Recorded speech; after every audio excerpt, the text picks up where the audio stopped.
Bueno, yo comencé en televisión en 1971. Antes yo había trabajado en la radio y empecé en Barcelona, y entonces se daba la circunstancia de que yo trabajaba en Radio Nacional y la redacción de Radio Nacional y la de televisión era la misma. Por tanto, yo, estando ya en la radio, conocí la televisión. Entonces, inmediatamente tuve la oportunidad de... yo trabajaba en informativos para adultos y trabajaba sobre todo haciendo reportajes, no solamente cubriendo la información de la ciudad, sino haciendo reportajes incluso fuera de España. Tuve la oportunidad enseguida de trabajar en un programa en el que me nombraron subdirector, se llamaba Crónica 2. El director era un conocido periodista llamado Carlos Sentís, y la estructura del programa era: tratábamos los grandes temas de la actualidad, nacional o internacional, y la estructura era hacer un reportaje de entrada, y después en el plató, con expertos, pues debatíamos sobre el contenido de esa información. Entonces, por una parte, yo poco a poco, pero no solo yo, sino todo el equipo del programa, nos dimos cuenta de que lo que interesaba al espectador se emitía por la 2, el programa, por eso se llama Crónica 2, los sábados por la noche. Que lo que le interesaba cada vez más al espectador era que en esa parte de debate o de coloquio con invitados no solamente debatiéramos sobre el tema, sino que tratáramos de explicar a la gente esa información, y nos dábamos cuenta de la carencia que existía por parte del espectador a veces de información donde se explicara los temas de la actualidad para entenderlos. Entonces yo viajé a Estados Unidos para cubrir unas elecciones presidenciales, las que enfrentaban a Nixon con McGovern, y estuve durante unos días pues cubriendo con Carlos Sentís estas elecciones para Crónica 2. Y una mañana en la que en el hotel nos recogía un autobús a todos los periodistas para llevarnos por los colegios electorales y para los distintos candidatos daban pues hacían sus speech dando a conocer sus programas electorales. Estábamos esperando ese autobús que nos recogía todos los días por la mañana, y ese día yo vi en el televisor que estaba en el hall del hotel a un personaje muy popular, muy conocido en Estados Unidos y en el mundo del periodismo en general, que era Walter Cronkite, que era el director y el conductor del informativo de las 7 de la tarde, el de más audiencia de la televisión de Estados Unidos en aquel momento, y lo había sido durante muchos años. Y yo lo vi por la mañana, serían las 10 de la mañana, con un look muy diferente. Estaba en mangas de camisa, estaba, al igual que hace ahora Wyoming, en el intermedio, sentado en el extremo de la mesa, y hablaba de un modo diferente al habitual. Pregunté a los amigos de Estados Unidos sobre qué estaba haciendo Walter Cronkite, y me contaron que lo que hacía era un informativo para niños, para las escuelas, que se veía en todas las escuelas de Estados Unidos, donde les explicaba los contenidos de la actualidad. A mí me pareció muy interesante, pedí que me presentaran a Walter Cronkite, porque esto de alguna forma enlazaba con eso que el equipo de Crónica 2 siempre habíamos pensado que era interesante, que era explicarle a la gente, a la audiencia en general, los temas de la actualidad. Tuve la oportunidad de conocer a Walter Cronkite, conocí a la gente del equipo, me permitió estar unos días conociendo la estructura del programa y el funcionamiento del programa. Tomé muchas notas, me fijé mucho en todo lo que sucedía, y cuando regresé a España presenté al principio de 1973 un proyecto de telediario infantil. En aquel momento Televisión Española, el que era director de programas era Narciso Ibáñez Serrador, y Narciso Ibáñez Serrador pues, me dijo que a él ese tipo de contenidos no le interesaban demasiado, sino que lo que quería era pues convertir la televisión en un gran espectáculo para atraer la audiencia en aquel momento. Estamos hablando de 1973, antes todavía de que llegara la democracia a nuestro país.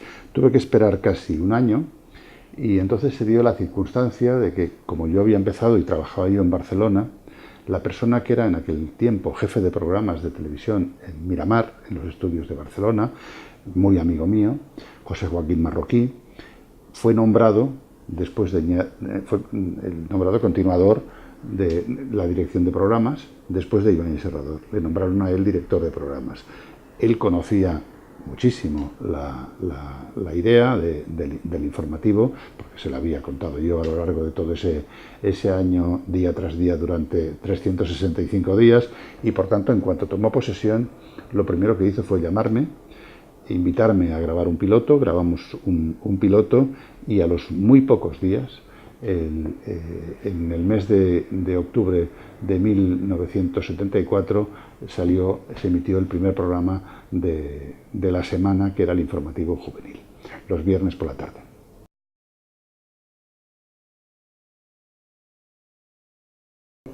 No, no era ninguna versión española. Aquello era algo totalmente diferente, porque yo en principio sí quise tomar el ejemplo de lo que había visto en Estados Unidos y lo que me habían contado en Estados Unidos. Pero fue muy difícil ponerlo en práctica. Era una televisión todavía demasiado encorsetada, la de esos años, y era muy difícil conseguir lo que yo pretendía. ¿Qué es lo que yo pretendía? Lo mismo que hacía Walter Cronkite, es decir, el conductor de mayor audiencia, el que explicaba las noticias todos los días a los adultos y por tanto a los padres de los niños que estaban en las escuelas por la mañana. Ese mismo personaje era el que por la mañana les explicaba las noticias a ellos. Yo quise hacer lo mismo. Yo quise que los conductores de los informativos, y yo pensé en primer lugar en Rosa María Mateo, que era la persona que en aquel momento estaba presentando informativos en televisión española, que Rosa María Mateo contara la actualidad a los niños. Pensé en ese modelo, el mismo que había visto en Estados Unidos. Pero eso no era posible por eso que te contaba del corsé de televisión española, de la estructura de nuestra televisión en aquel momento. Y tuve que buscar una alternativa. Al buscar una alternativa, el modelo, por tanto, cambió, y yo busqué entre las posibilidades infinitas que me daba el conocimiento de personas que trabajaban en la radio o en la televisión, quién podía ser, y entonces yo encontré a dos presentadores, Carmen Lázaro y Rafael Turia, que tenían la virtud de lo que yo pretendía hacer, que era muy distinto a lo que yo había visto en Walter Cronkite, que era explicar de un modo. Ten en cuenta que la televisión tampoco había evolucionado mucho, tampoco había posibilidades de hacer grandes cosas en aquel tiempo. Tenías tres cámaras en el estudio, y cada una era un plano general y las otras dos era un plano corto de cada uno de los dos presentadores. No había posibilidad de hacer más cosas. Entonces yo quería que el presentador explicara, no solo con ilustraciones que podíamos poner para contar aquello que era la actualidad, sino que fuera muy gráfico con sus movimientos de manos.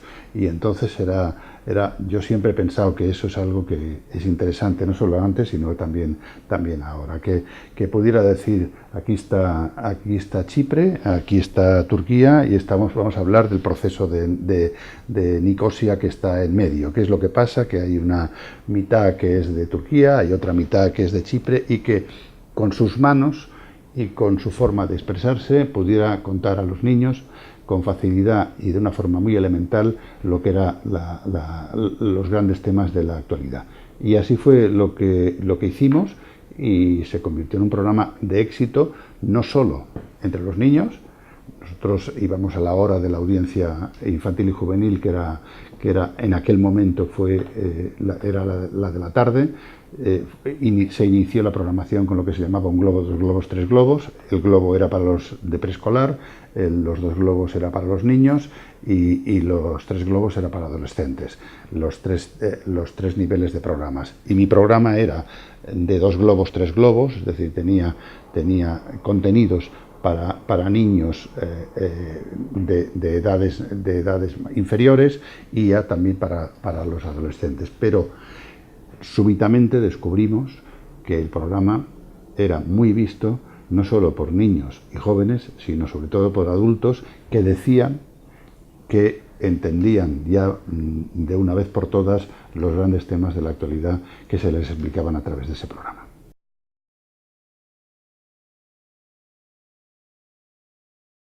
Bueno, yo elegí un equipo, y era un equipo experimentado, un equipo de periodistas, y sobre todo, como guionista, yo designé a un periodista que se llamaba Eduardo Delgado. Eduardo Delgado procedía de dos periódicos, había estado en Pueblo como redactor jefe y había sido subdirector del diario Informaciones. Si alguien quiere ver en la hemeroteca cómo era el diseño del diario Informaciones, era bastante revolucionario en la época, porque además de contar la actualidad, después había una I, la I de Informaciones, en la parte inferior, al final de cada una de las noticias, y la I era justo lo que hacíamos nosotros, lo que queríamos hacer en el programa, era explicar pues, los antecedentes y explicar ese tema para que la gente entendiera de dónde venía y de dónde procedía esa noticia y qué era esa noticia, ¿no? Entonces, claro, yo elegí a esa persona que procedía de Informaciones y que estaba muy experimentado en ese tema y, por tanto, sabía muy bien explicar cada una de las noticias. Por otra parte, teníamos la ventaja, en 1974, antes de la democracia, teníamos la ventaja de que dependíamos de programas infantiles y juveniles, del área de programas infantiles y juveniles, no de informativos. Es decir, no teníamos de ningún modo que someternos a ningún debate de qué es lo que queríamos hacer en ninguna redacción de informativos, ni a ninguna jefatura de informativos, ni a nadie dependiendo de informativos. Por tanto, teníamos bastante libertad para elegir los temas y para trabajar los temas. Otra cosa es que después todos esos temas, a partir de un determinado momento, estuvieran ya muy sujetos a la censura de televisión.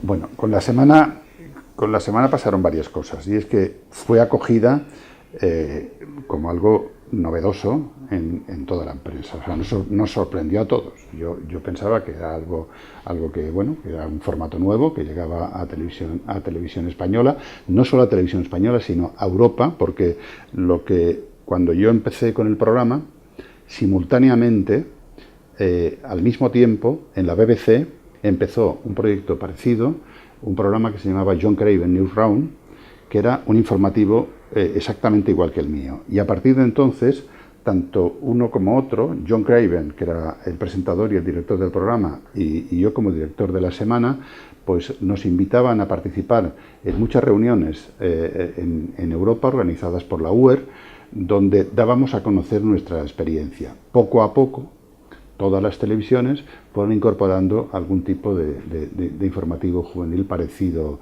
al nuestro. Pero entonces fue impactante la forma de acogerse el programa en nuestro país. Estábamos casi todos los días en los medios de comunicación, los periódicos, elogiando al programa. Pero a la vez, mientras había grandes firmas, como por ejemplo, pues aquí tengo algunas de esas personas, Manuel Vicent, que habla del telediario para niños. Entonces Manuel Vicent da la bienvenida al proyecto. Raúl del Pozo dice, ojo con la semana, pero ese ojo es de bienvenida, diciendo, ojo, demos la bienvenida a un proyecto muy interesante. Pero de la misma forma, había otras personas, por ejemplo, el autor teatral Alfonso Paso, que escribía en el diario Arriba, dijo, a por el niño, siendo muy crítico con los contenidos que estamos dando. Eso despertó la curiosidad de muchas personas que no pensaban que en el área de programas infantiles pudiera haber algo que fuera peligroso. En el mismo periódico, no, este era Arriba, este era Alcázar, perdón, en el Alcázar también salió una editorial que se titulaba San Lenín al alcance de los niños. Fíjate qué cantidad de espacio dedicaron al programa. A partir de ahí, poco a poco, dentro de Televisión Española, vuelvo a repetir, estábamos todavía en la época franquista, la gente empezó a preocuparse por lo que podía pasar en ese programa. Pero inmediatamente después ya llegó, ya en plena democracia, con la UCD en el gobierno, llegó un artículo que fue el de Juan Cueto, que se llamaba De lo infantil a lo subversivo, donde, entre otras cosas, decía que el mejor informativo que había en Televisión Española para todos los públicos era La Semana, y que aconsejaba a la gente que vieran La Semana. A partir de ese momento vino ya no solamente pues la atención que se prestaba a mi programa, sino una persecución por parte de los directivos de Televisión Española, a pesar de que estábamos en el 77 ya en plena democracia, pero era una democracia que todavía estaba en ciernes y por tanto no había entrado del todo en Televisión Española, y se dieron casos pues muy sonados, como por ejemplo que yo pues estábamos en democracia, los chicos, ahora te contaré cuál era el funcionamiento y porque yo conocía bien las preguntas de los chicos, querían saber qué diferencia había entre socialismo y comunismo, que les parecía algo muy semejante. Entonces, yo ante esto dije, bueno, pues lo que hay que hacer es, les dije a mi equipo, ir al Partido Comunista, ir al Partido Socialista, y que ellos os expliquen cada uno desde su punto de vista la diferencia entre socialismo y comunismo. Entonces, yo fui primero a hacer el primer contacto con los dos partidos. En el Partido Socialista hablé con Luis Gómez Llorente, que era diputado y era uno de los grandes, de los pesos pesados del Partido Socialista, y fue el que me explicó qué diferencia desde el punto del Partido Socialista había entre socialismo y comunismo. Y en el Partido Comunista fue Ángel Mullor, que llevaba la comunicación, el que me habló también de lo mismo, la diferencia que había entre socialismo y comunismo. Y ya cuando estábamos preparando el contenido, yo recibí una llamada de la secretaria del director de Televisión Española, año 77, diciéndome que el director quiere verte. Y el director me preguntó, pero Paco, ¿has ido al Partido Socialista y al Partido Comunista? Y dije, sí, a preguntar esto, tal, para contar. Pero ¿cómo se te ocurre una persona de Televisión Española ir a la sede de los dos partidos, socialista y comunista? Y yo digo, pues porque están legalizados, están en el Congreso. Sí, una cosa es que estén en el Congreso, pero otra cosa es que nosotros podamos ir a pedirles datos para cualquier información. Bueno, como esto, entonces una vez tras otra estaban persiguiendo al programa, hasta que llegó el 78, que era el momento del referéndum de la Constitución. Y entonces llegó una instrucción a Televisión Española diciendo que estaban prohibidos durante el tiempo de la campaña del referéndum los programas donde se expresara la opinión de la gente de la calle. Es decir, coloquios, encuestas, debates, todo tipo de preguntas que se le hicieran a la gente de la calle. Yo tenía un coloquio y yo me negué a no dar el coloquio en ese programa, y eso fue ya el detonante. Y entonces inmediatamente después de esto, en diciembre del 78, llegó la prohibición del programa. Pero no tan solo la prohibición del programa. Yo a raíz de esto hice unas declaraciones al diario El País, que salieron con llamada en primera página y después con columnas interiores, e incluso un editorial del País, donde yo decía que había censores al servicio del gobierno en Televisión Española, y daba nombres y apellidos.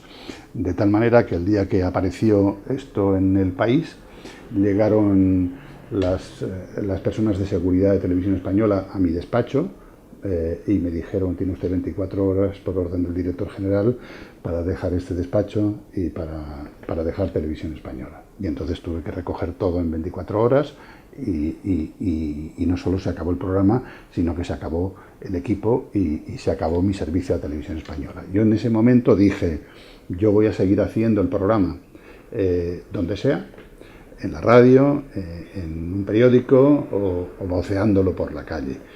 Recibí varias ofertas de algunas emisoras de radio, recibí oferta también de algunos periódicos. En la radio era la cadena SER, y en el caso de los periódicos fue el Diario 16 el que me sedujo mucho más, y entonces Miguel Ángel Aguilar, que era el director de Diario 16, me invitó a hacer un suplemento semanal llamado La Semana también, donde contaba pues lo mismo, la información a los chicos.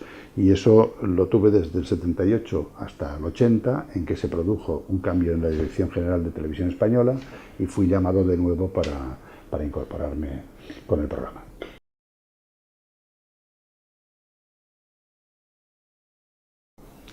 Bueno, cuando llega la década de los 80, se produce en Televisión Española un cambio en la dirección general. Llega Fernando Castedo, y con Fernando Castedo llega pues una serie de gente que son gente que habían desaparecido conmigo también en mi misma época de la programación de Televisión Española. Por ejemplo, José Luis Balbín, que tenía La Clave, y también se lo habían censurado a la vez que ocurrió con mi programa, o con Escuela de Salud, o con otros presentadores, y entonces Balbín fue nombrado director de los servicios informativos no diarios de Televisión Española. Él me llamó y me ofreció la posibilidad, me dijo: yo quiero recuperar a todos los que han sido censurados en la etapa anterior, y porque este es el deseo del director general, y entonces quiero que hagas el programa. A la vez, Iñaki Gabilondo, que era el director de los servicios informativos, también me llamó y también quería hacer el programa. Yo ahí vi la posibilidad de hacer algo que era lo que en la etapa anterior no había podido hacer nunca, por el corsé ese de la televisión española de otros tiempos, y era que el programa dependiera de los servicios informativos y poder tener todos los servicios que me podían prestar los servicios informativos, es decir, corresponsales, todo eso.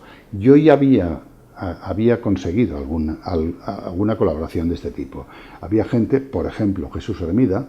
Yo tuve la suerte de que cuando conocí a Walter Cronkite, cuando yo estaba en las elecciones de Estados Unidos, claro, yo estaba con Jesús Hermida, que era el corresponsal de Televisión Española, y entonces yo era muy amigo de Hermida, tanto de antes como durante ese tiempo. Y Hermida, en el momento en que empecé, como conocía pues cuál había sido el germen del tema, siempre me dijo: cuenta conmigo desde la corresponsalía de Nueva York. Y ya durante el tiempo de la semana, yo pude incorporar a Hermida muchas veces, y Hermida desde Nueva York colaboraba con mi programa. Gracias a la colaboración de Hermida, yo aquello que no pude conseguir al principio, que era que la gente que hablaba a los adultos también les hablara a los niños, poco a poco sí fuera posible.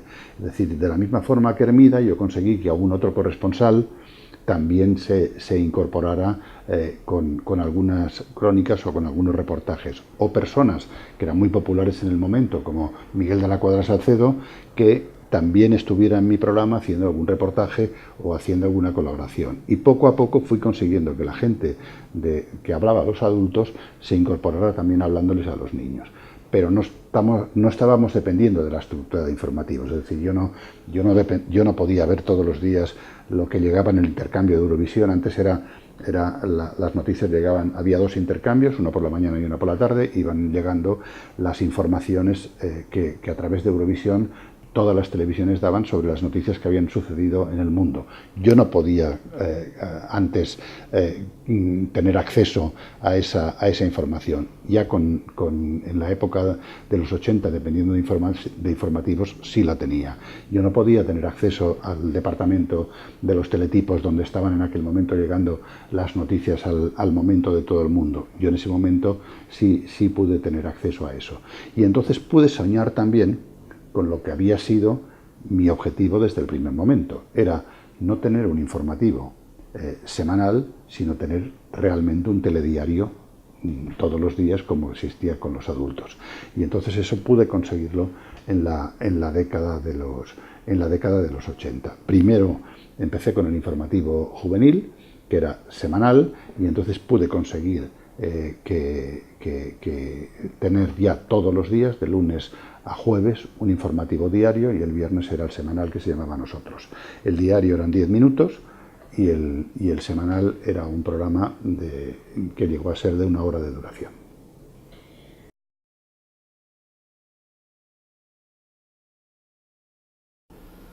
Cuando yo regresé de Estados Unidos y diseñé el proyecto de la semana, yo hice algunos cambios. Unos, porque no tenía más remedio, que era, por ejemplo, el no poder contar con las caras, con los rostros de los que daban las noticias a los adultos, porque eso no encajaba dentro de ese mundo encorsetado todavía de la televisión de aquel tiempo.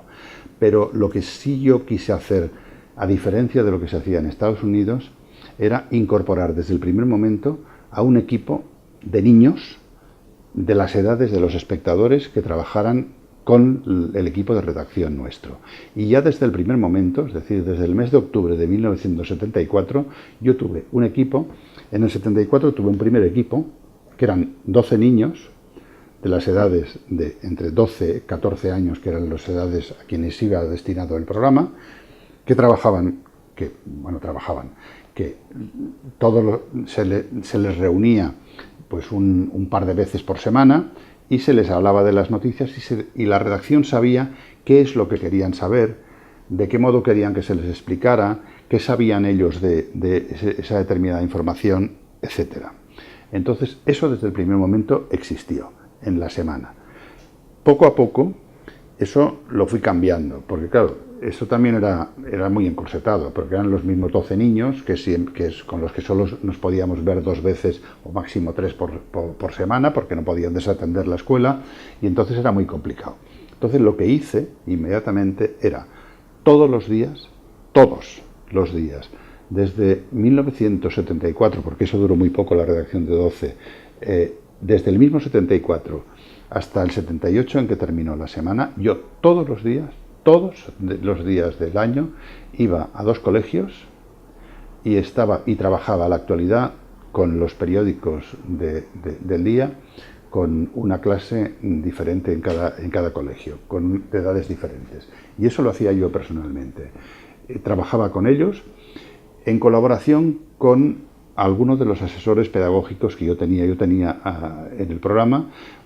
Eran 2 maestros, pedagogos, además, que estaban colaborando con el programa y que me ayudaban en esas cosas del lenguaje y del acceso a los niños. Entonces yo iba al colegio, repartíamos periódicos y entonces veíamos cuáles eran los temas que interesaban a los niños, discutía yo con ellos, hablaba con ellos y por tanto sabía que era lo que querían de los temas de la actualidad de cada día, lo que se les contara. Y así íbamos reuniendo información para que en el programa, que entonces era semanal, pues incorporábamos aquello que los chicos querían saber. Pero no solo eso, sino que los reportajes, una cosa era la información la daban los presentadores, y entonces ellos contaban los elementos de los temas de actualidad, pero a la vez había reportajes o entrevistas. Quienes hacían los reportajes o las entrevistas eran los niños, de escuelas diferentes, de cualquier lugar de España. Si había que viajar, viajábamos a ese lugar. Y de esa manera hicimos reportajes como muy espectaculares y cosas que no habían conseguido ni los informativos de adultos. Yo conseguí que un grupo de niños entrevistara a Vicente Aleixandre cuando a Vicente Aleixandre le dieron el premio Nobel.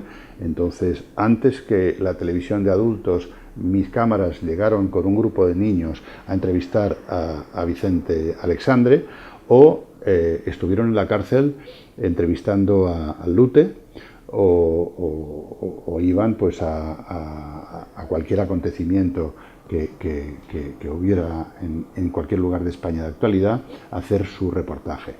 Ellos, antes de ir a grabar, seleccionábamos el colegio y entonces los chicos con sus maestros trabajaban esa actualidad y preparaban las preguntas, preparaban lo que querían saber, y cuando llegábamos nosotros, el equipo de rodaje, pues un día antes o 2 días antes explicaban los chicos lo que querían que fuera el reportaje, y así se hacía, y nosotros simplemente poníamos los medios y después hacíamos el montaje. Eso era el funcionamiento de la semana. Después, ya en la época de nosotros, De nuevo, lo que hice fue encajar los dos experimentos. Por una parte, tener las visitas regulares a colegios y trabajar con los colegios e institutos, porque ahí con Informativo Juvenil nosotros aumenté también el nivel de edad. Entonces íbamos a institutos y a colegios y trabajábamos con ellos de la misma forma que con la semana, pero a la vez teníamos también un equipo joven, un equipo de estudiantes de esa misma edad, que igual que había sido en el primer o segundo mes de la semana con el que nos reuníamos en la redacción 2 o 3 veces, pues también lo mismo ocurría, y ellos también formaban parte del equipo que presentaba y que hacía las entrevistas en plató. No solo eran los presentadores, sino que también estaban en plató. En este caso ya no eran los presentadores iniciales de Rafael Turia y Carmen Lázaro, sino que era Mercedes Camins, que era la presentadora que en esa época de nosotros presentaba el programa. Y el diario era yo el que lo presentaba. En la última etapa, ya cuando dejó de llamarse Nosotros Informativo Juvenil, y entonces fue el Domingos Nuestro, incluso Crónica Joven, que fueron los 2 últimos programas, entonces había de alguna forma colaboradores, porque había unos espacios fijos. Le estábamos también, era más magazine el programa. Había yoga, había información sobre cocina, etcétera. Y entonces, aparte de los expertos, ahí sí tenía estudiantes de periodismo, en esas 2 etapas, estudiantes de periodismo. Yo ofrecí a las facultades de periodismo, a las universidades, la posibilidad de que estudiantes en forma rotativa pudieran colaborar con el programa y estuvieran en el programa, formando parte de la redacción. Y formaban parte de la redacción no solo los redactores fijos que Televisión Española me había propuesto en cada caso para formar parte del equipo, sino estas personas que eran estudiantes de periodismo que de forma rotativa iban colaborando con el programa.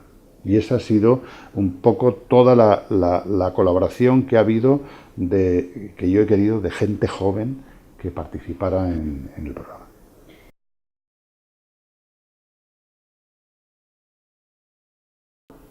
Sí, la audiencia no se medía como ahora, eso no existía. Había unos parámetros que daba Televisión Española, pero como era la única televisión española, es que claro, cualquier cosa la veían muchos millones de espectadores, entonces, porque no había otra, no había posibilidad de cambiar. Pero la acogida siempre había sido muy buena, no solo a nivel de chicos, sino a nivel seguía siendo a nivel de adultos. Es decir, los adultos, a pesar de que estábamos en los 80 y por tanto ya la apertura informativa existía y ya no era lo mismo que en épocas anteriores, ni en la época esa de la censura de final de los 70, pero continuaba también el programa interesando mucho a los adultos. Fue una etapa, por diferenciar un poco con la anterior, fue una etapa en la que surgieron una serie de movimientos en nuestro país, movimientos de renovación pedagógica. Fueron las escuelas de verano en las universidades, fueron los cursos de preparación del profesorado. Fue una época en la que los profesionales de la educación vieron que se les tenía muy en consideración, cosa que no había ocurrido anteriormente, y entonces a partir de ese momento fue la sociedad de la educación fue la que empezó a interesarse mucho más por todo lo que estábamos haciendo.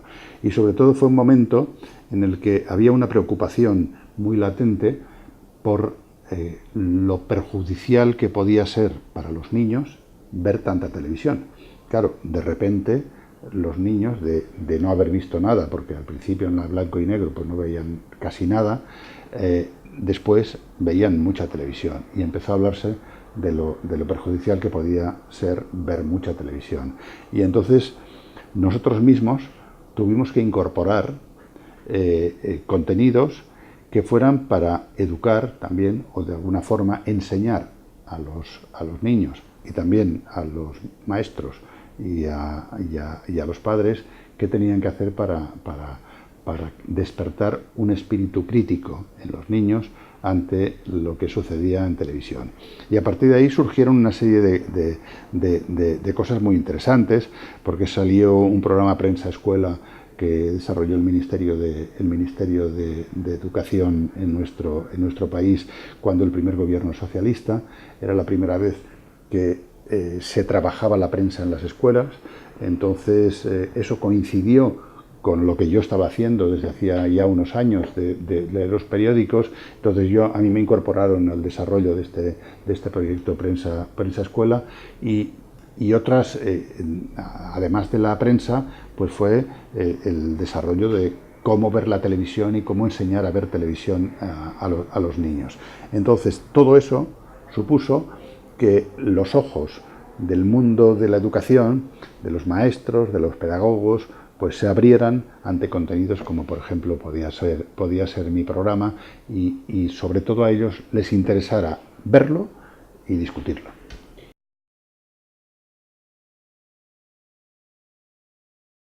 Mucha. Nosotros recibíamos mucha correspondencia. Era la forma, no había redes sociales, y la forma de contactar con nosotros eran las cartas. Entonces, pero yo puedo afirmar que de los programas que más cantidad de correspondencia recibía era el nuestro, ¿no? O sea, porque abríamos la posibilidad, por vez primera, de que fueran los chicos, de que fueran nuestros espectadores los que nos escribieran, porque hasta entonces los programas, a quienes se pedía que escribiera para algo era la gente adulta, pero nosotros pedíamos a los niños que escribían opinando, y no solo se recibían esas opiniones, sino que dábamos cuenta de lo que decían a través del programa. Por tanto, había una participación activa de los chicos de lo que estaban diciendo. Tanto es así que yo sigo conservando pues muchísimas de las cartas que, cuando se decidió censurar y suspender el programa en el año 78, las cartas de protesta que llegaron a Televisión Española fueron muchas. Claro, como no se las atendió y no hubo forma de que se rectificara, porque no se rectificó, en aquel momento también se recibieron cartas en El País, en Diario 16, en todos los periódicos donde se les daba acogida, porque había algún otro periódico, como los que ya he citado antes, que fueron muy críticos con nosotros, que de alguna forma dieron la bienvenida a la censura de nuestro programa.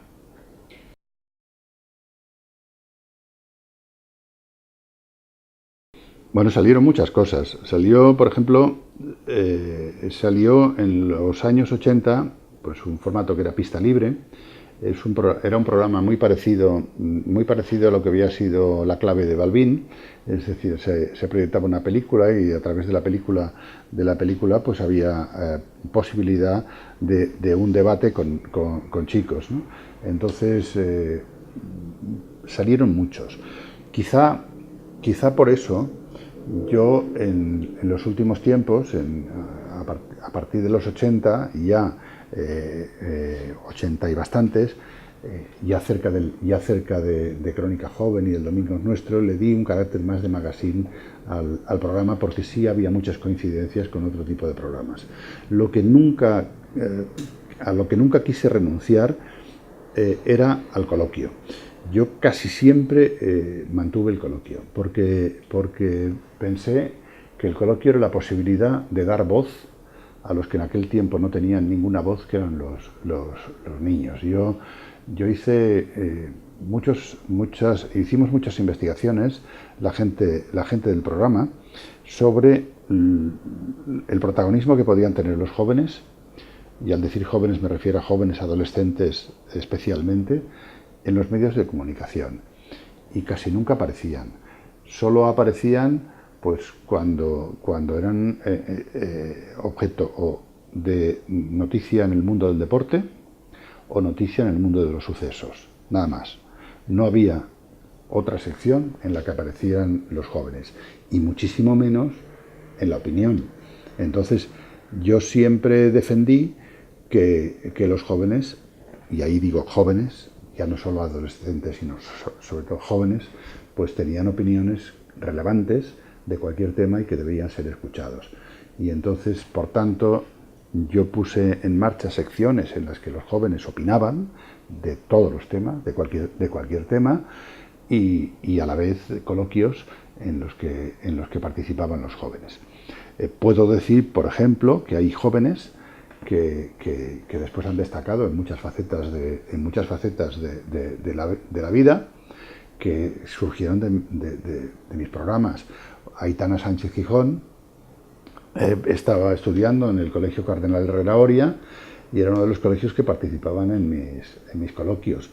Y Aitana siempre pues despertaba por su facilidad de hablar de cualquier tema, le gustaba mucho, y tanto es así que, entre paréntesis, puedo decir que en un momento determinado, cuando el Partido Socialista en el año 82 llegó al gobierno, el entonces presidente de las Cortes, Gregorio Peces Barba, pues me dijo,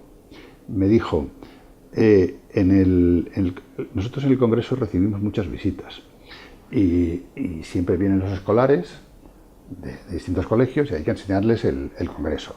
Y claro, los diputados se quejan porque se lo enseñamos todo. Y durante todo el día están entrando colegios y les enseñamos pues todas las dependencias del Congreso. Me gustaría reducir el área de la visita y que una serie de zonas, en vez de visitarlas, o las vieran solo de paso, pero en vez de estar entretenidos, pues se les proyectara un vídeo. Y como tú eres el que tienes el programa que tiene tanta audiencia y todo esto, es el que mejor sabes cómo se puede hacer, me gustaría que hicieras un vídeo donde se contara el Congreso por dentro. Y entonces, bueno, yo dije, vale, vamos a hacer este vídeo. Y a la vez, entonces, uno de los vicepresidentes del Congreso, que era mi interlocutor para todo ese trabajo, me dijo, ¿y por qué no lo presenta Aitana Sánchez Gijón? Y entonces Aitana fue durante mucho tiempo la persona, durante muchos años, todo el tiempo del gobierno socialista, fue la imagen que se ofrecía a los escolares que visitaban el Congreso, y había surgido del programa. Había un periodista que fue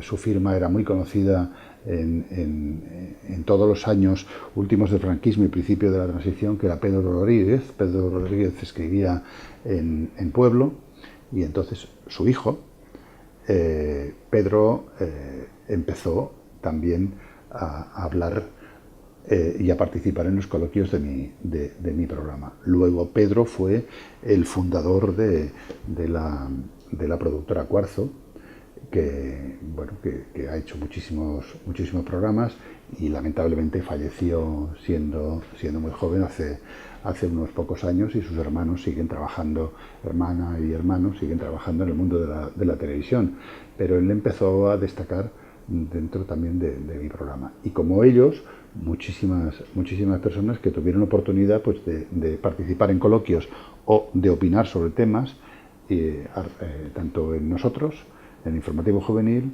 después en Domingo es Nuestro o en Crónica Joven.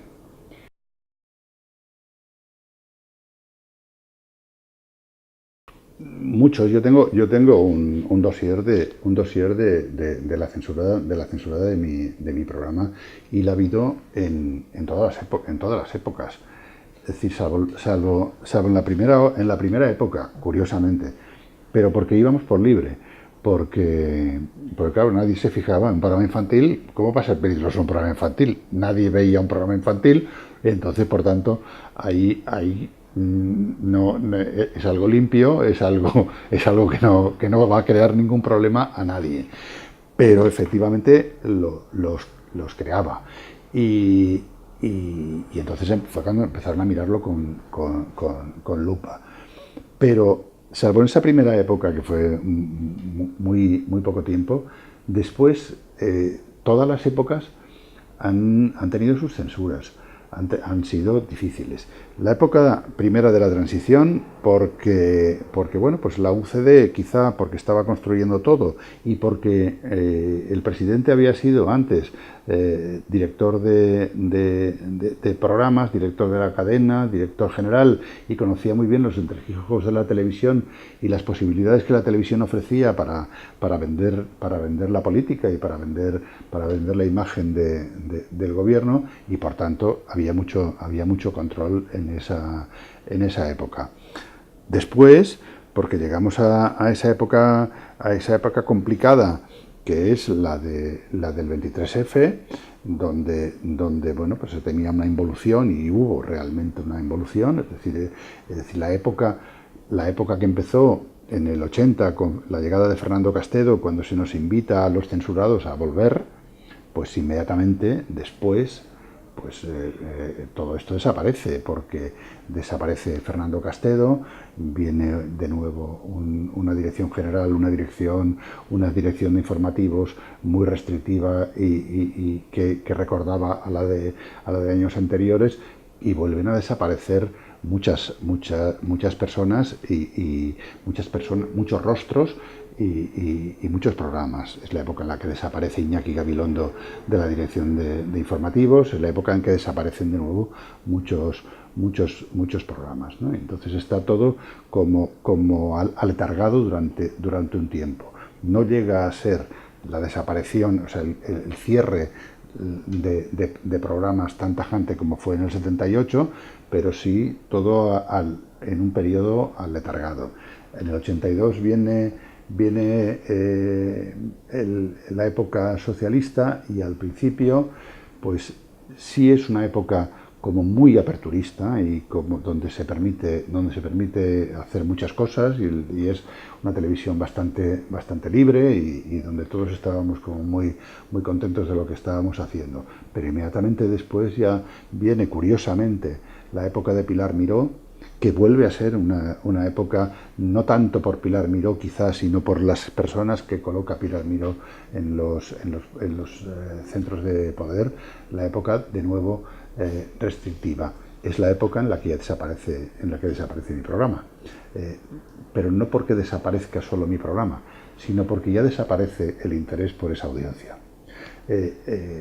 Ya han aparecido las televisiones autonómicas, están a punto de aparecer las televisiones privadas, y por tanto ese hueco que hay todos los días, que es la franja de la tarde, la franja de la tarde, que era la dedicada a los niños y a los adolescentes, y los sábados por la mañana y los domingos por la mañana, que era también la franja de niños y adolescentes, se decide, porque hay que generar audiencia y porque ya empieza a medirse la audiencia, que eso ya no es para ese público, sino que es para otro sector de público. Y es cuando se inventa alguien eso tan surrealista, de que los niños, cuando deben ver la televisión y cuando mejor ven la televisión, es a las 8 de la mañana, cuando se levantan y se están preparando para ir a la escuela. Y es cuando de repente, si miras las franjas horarias, verás que es cuando los dibujos animados y los contenidos infantiles se ponen a las 8 de la mañana en la televisión, porque es la hora que se está preparando para ir a la escuela.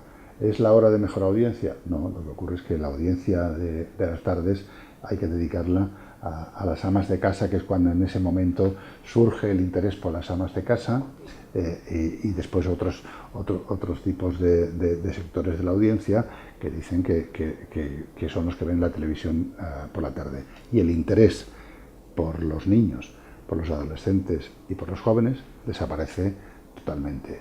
Y eso desaparece en la época socialista, que es cuando el reparto de las otras televisiones, y es cuando el reparto de la audiencia.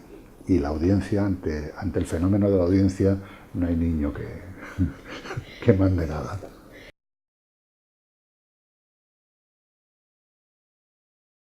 Curiosamente, en los 90, y sobre todo a finales de los 90, aparecen esos informativos. Porque hay una serie de gente que empieza, sobre todo en determinadas televisiones autonómicas, televisiones que muy punteras desde el punto de vista reformista y todo esto de contenidos, como por ejemplo TV3, ven que en Europa existen esos contenidos y entonces dicen, eso es muy interesante, vamos a incorporar esto. Y hay jornadas, por ejemplo, las jornadas de telediarios infantiles y juveniles en Europa, que se celebran en el 2005, donde participan una serie de personajes de distintas televisiones diciendo, nosotros hemos innovado y hemos traído de Europa un formato nuevo, que es el informativo juvenil. Casualmente, en estas jornadas estaba yo y entonces, cuando yo escucho esto, digo, sí, pero es que en el 74 yo ya había empezado con esto. Y entonces se les abren los ojos como platos y descubren que efectivamente hace años existieron contenidos, no solo el informativo mío, sino contenidos parecidos a los que en esos años, finales de los 90, principio del nuevo siglo, empiezan a incorporar las televisiones. O sea, sí debería existir y sobre todo lo que yo siempre dije, cuando yo desaparecí en el 89, porque ya no había hueco para esto, a mí me preguntaban, ¿seguirás peleando por el informativo juvenil?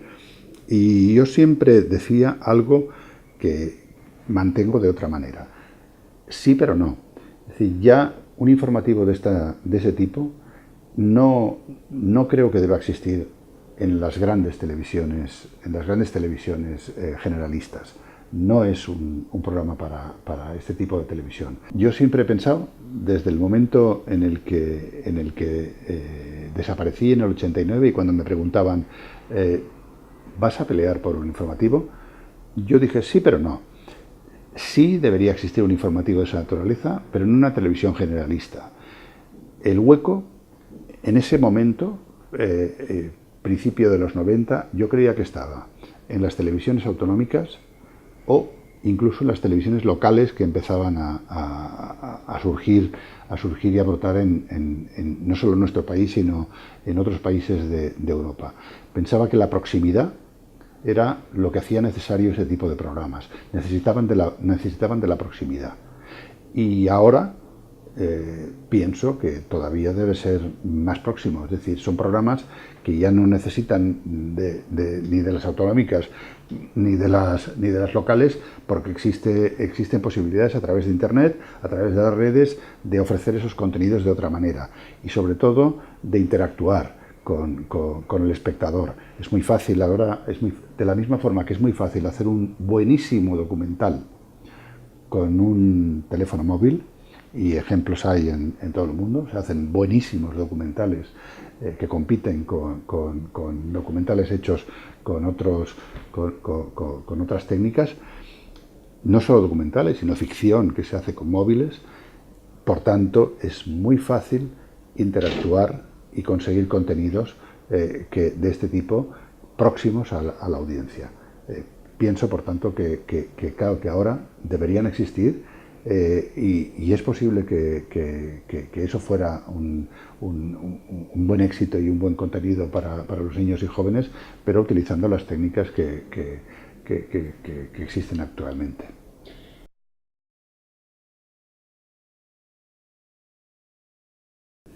Bueno, aportó, por ejemplo, que, o sea, los niños, yo gracias a, o sea, yo por el programa, porque claro, yo estaba en el programa, trabajaba para los niños y daba todo tipo de contenidos.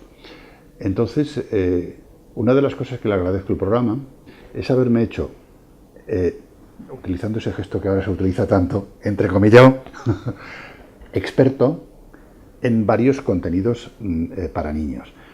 A mí me consideraban y me consideran experto en literatura infantil y juvenil, experto en cine infantil y juvenil, experto en teatro infantil y juvenil, experto en educación, en todo lo que tenga que ver con el mundo infantil y juvenil. Entonces, efectivamente, aportó sobre todo el desarrollo de muchos géneros diversos relacionados con el niño, y que al niño se le dejara de considerar tonto, idiota o un lector o un espectador inferior al resto. Yo siempre he dicho, en todas partes, y sigo diciéndolo, que no hay una literatura infantil y juvenil, no hay un cine infantil y juvenil, y por tanto no hay una televisión infantil y juvenil. Hay una televisión, como hay una literatura, y como hay un cine. Otra cosa es que las personas, en función no solo de la edad, sino de cómo son, de su personalidad y de lo que saben y de la educación que han recibido, etcétera, tienen distintos niveles de lectura, de los libros, del teatro, del cine o incluso de la televisión, pero que sirve lo mismo para unos y para otros. Digo siempre que ojalá los adultos lleváramos bajo el brazo en el metro, en el autobús, en la calle, libros de literatura infantil y juvenil y no nos avergonzara llevar esos libros pensando que son inferiores. No lo son.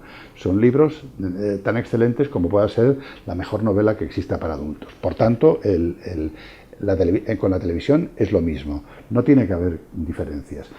La diferencia que yo hice al principio no era diferenciar entre niños y adultos, porque lo que yo conseguí de rebote era realmente el objetivo que yo había perseguido en eso que contaba al principio de todo, cuando estaba trabajando para adultos y pensaba que lo que había que hacer era explicarle al adulto lo que ocurría en el mundo, lo que ocurría en su país, lo que ocurría en su ciudad, en eso que llaman actualidad, y que normalmente la gente no tenía por qué entenderlo. Se hablaba en aquel tiempo de inflación y la gente se preguntaba ¿qué es eso de la inflación? Y no se le contaba en los telediarios, se hablaba del porcentaje, no sé qué, tal, del índice de inflación.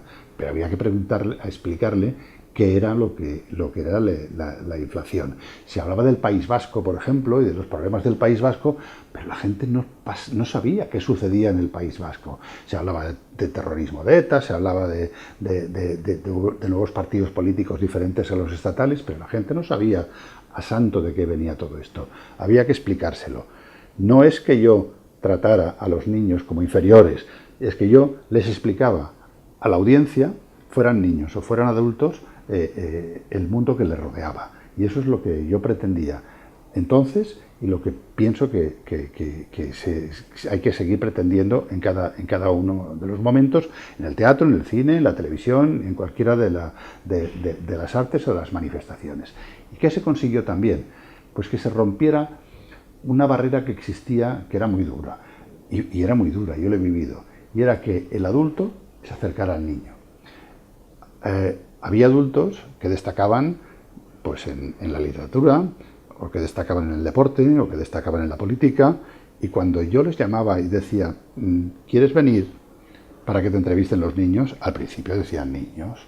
Claro, yo conseguí poco a poco que personas de gran relieve, Gonzalo Torrente Ballester, Camilo José Cela, Alexandre, gentes no solo del mundo de la cultura, sino de la política, que los ministros de la época vinieran al plató a ser entrevistados por los niños para explicar cualquier reforma. La reforma política que hizo Adolfo Suárez, vino Fernando Suárez, que era ministro, y Fernando Suárez explicó a las preguntas de los niños en qué consistía la reforma política. Nosotros en el Colegio Cardenal Herrera Oria, cuando el referéndum de la Constitución, llevamos a varios padres de la Constitución. Estuvo Peces Barba, Ramón Tamames, Gabriel Cisneros, uno de cada uno de los grandes políticos. Y les explicaron a los niños que estaban en un aula, les explicaron en qué consistía la nueva Constitución que iba a ser votada en referéndum. Nadie había pensado en los niños. Entonces, eso que después ahora parece tan normal y que hay programas incluso de divertimento, de espectáculo, donde los adultos están con los niños, fue muy difícil conseguirlo. Pero eso lo conseguimos. Alguien tan importante como autor de un libro que se llama Juan Salvador Gaviota, Richard Bach, era un autor. Juan Salvador Gaviota era un libro conocidísimo por los adultos y muy leído y tal. Que Richard Bach viniera a mi programa y les hablara a los niños y fuera entrevistado por los niños, pues fue todo un hito. Conseguir eso para mí fue muy importante.